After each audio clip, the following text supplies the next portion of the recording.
Kung gusto mo ng bulletproof na pickup at ayaw mong ma-audit ng COA, direct, ano itong 984? Ay, sorry sir, naisama yung plastic.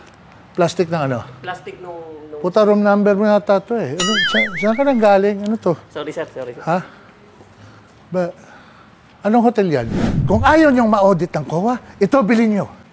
Toyota Hilux GR, armored by Armored Panda Industries at hindi gumagamit ng hotel room 984. Meron front engine protection para pag nahuli ka ni Mrs. na gamit mo yung kwarto na yon, hindi ka mamamatay dahil tuloy-tuloy ang andar, hindi mag-overheat.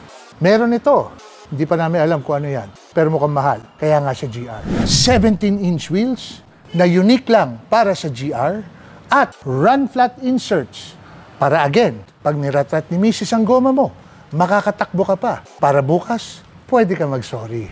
Side engine protection para pag niratrat, okay ka pa rin. Balakang na napaka-sexy. Pero, mas maganda pa rin ang balakang ni Mrs. At pag nakita niya to, makoconvince siyang bumili ka para makauwi ka pa bukas at makapag-sorry ka. Okay na naman kayo. At Continental Tires, pang-armored na GR, para kaldag mayaman. Successful ka. Spoil return na para sa ulo, para hindi mawala ang ulo mo, hindi tatagusan ng bala. Armored glass na napakalinaw. At tingnan nyo to, logo namin. Kasi kami gumawa, hindi iba. Pangit yung sa iba. Upgraded suspension and upgraded brakes. Bakit upgraded suspension? Kasi mabigat na eh, para magandang kaldag. At yung brakes, bakit ina-upgrade? Para huminto kung dayari ka. Spoiler na napakaganda.